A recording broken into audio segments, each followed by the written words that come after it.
Yes guys, what's going on? It's Ashton here, and yesterday I was doing my daily nature watch in the middle of my ranked match. Meet Gibraltar. They've made these precarious cliffs their own. And that's when I realised, Wait a minute, my slide button isn't working. so in the middle of all of the pain and anguish that I was experiencing knowing that my £200 scuffed controller had just broken on me, sad times, it got me thinking a lot about controller and Apex Legends settings for the controller, and that gave me an idea for today's video, so at least something good came out of my controller breaking. Before we get into the video, make sure to smash the like button and subscribe to the channel. The support recently has been absolutely incredible. Rumour has it that if you continue to subscribe to the channel, then Gibraltar will in fact give you a private dance. Oh, this is my favorite part. Body shield here. Level 3.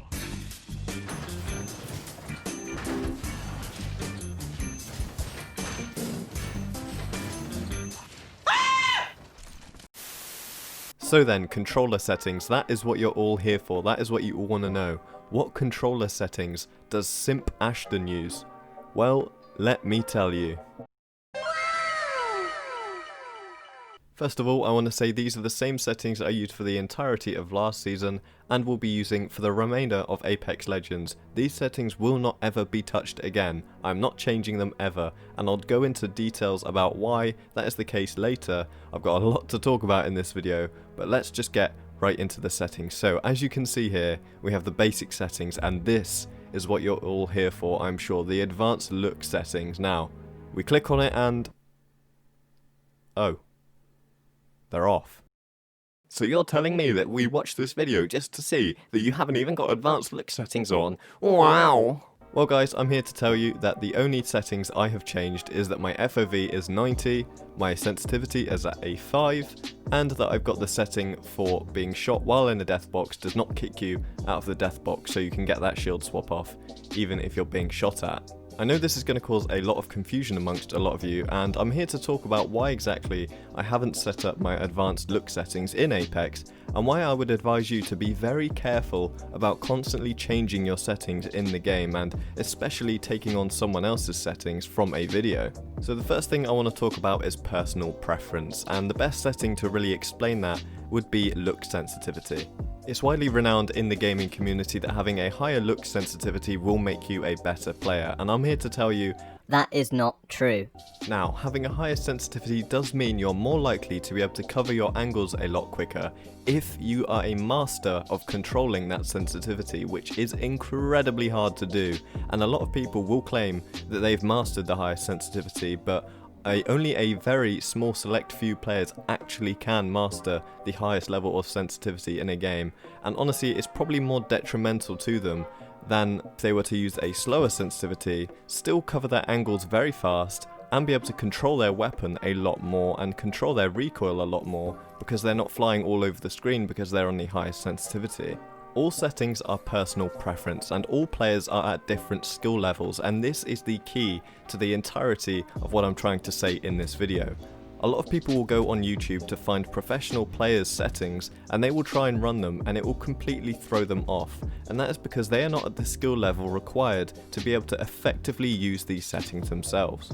Players often get caught in the trap of going video to video to video, changing all of their settings every single day, which completely knocks them off every day because they are not able to gain the muscle memory of how to control weapons, how to control their look sensitivity. Everything is constantly changing, and they're not able to fully adapt to how the game feels and how the game plays because they're constantly changing the way the game feels and the way the game plays every single day. So my first piece of advice to all of you is to work out your own settings. If you don't feel comfortable going into the advanced look settings, then don't. Because if you do, then you might just regret it. And if you do, I highly recommend that you write down specifically or take a picture of all of your settings when you first change them, so you can change them back if you're not liking it, because otherwise you're going to get caught up in changing them all the time, and you're really not going to be able to fully adapt until you find the perfect settings, which can take a long time. Now, a setting that I would say is important is the field of view, and this isn't one that's going to throw you off too much, so you can play around with this one as much as you like. The field of view shows how much you can see on your screen, so it's going to be either zoomed in or really zoomed out, so you've got a wide field of view, but a wider field of view will make things appear further away than they actually are. Personally, myself and my entire team like to run 90 FOV because it's zoomed out enough so that we can see our entire surroundings, but it's not too zoomed out so that everything appears 50 miles away when in reality it's right in front of you. A lot of people will stand by that you should have the maximum FOV so that it's zoomed out as possible, because being zoomed in as possible is definitely not what you want, and I wouldn't recommend that to anyone. But honestly, this is personal preference again, and you should play around with this one and see what you like the best. Don't go off what anyone else likes, go off what you like. Colorblind settings are another one that a lot of people stand by being a very important setting in the game. Personally, I don't see it that way, maybe because I'm not colorblind. Not many people are that use the Colorblind Assist, but it can change the different colours of the reticle and the shields in the game, which is what a lot of people like to change, and a very popular one is the one that makes the red dot yellow. And yeah, I tried it for a little bit and I can see that's kind of a nice change. It makes it slightly more clear, but honestly I'm so used to it being a red dot and the different shield colours just being purple, gold and red and all of that, so I'm not changing it personally. That's how I like it. I like it as classic as it was, but a lot of people like to change it. Make sure you give that one a play around, because that's so easy to change back. You know, you're not going to be having trouble adjusting to that one, so you know, have fun with that, change it, see what you like and then stick with it. I'd also highly suggest turning on the setting that allows you to stay in a death box whilst you're being shot at, because that allows for shield swaps to happen a lot easier. Sometimes you want to nip to a box, grab a shield and dip as soon as possible, but if you're being shot at and you have that setting turned off and you're being kicked out of the box every time, it can be a real pain and it can deny you a shield swap that could potentially save your life. But other than that, all of my settings are exactly the same as they were at the launch of the game.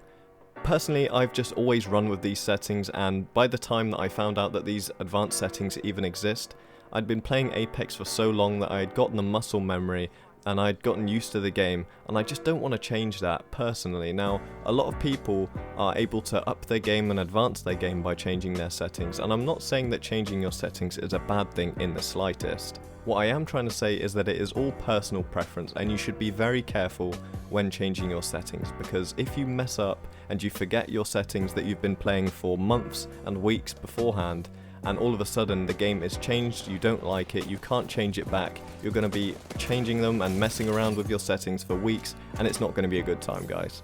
So to round up, make sure you are choosing settings which suit you the best. If you are changing them, make sure that you give yourself enough time to adjust and gain that muscle memory so you're able to play at the full potential of whatever settings you choose. But most of all, guys, don't go to someone else's video, pick up their settings and expect to beam, because honestly, it could happen, but chances are you're not going to like it because it's so different to whatever you've been playing currently, and you're not going to be able to adjust very fast. And a lot of people get very frustrated when the game feels completely different and they can't adjust fast. They're getting beamed 10 games in a row, they'll drop in 0 kills, go straight out, and all of a sudden they're thinking, my settings suck, I need to change my settings. They'll go to another video, rinse and repeat, and you can see where this is going.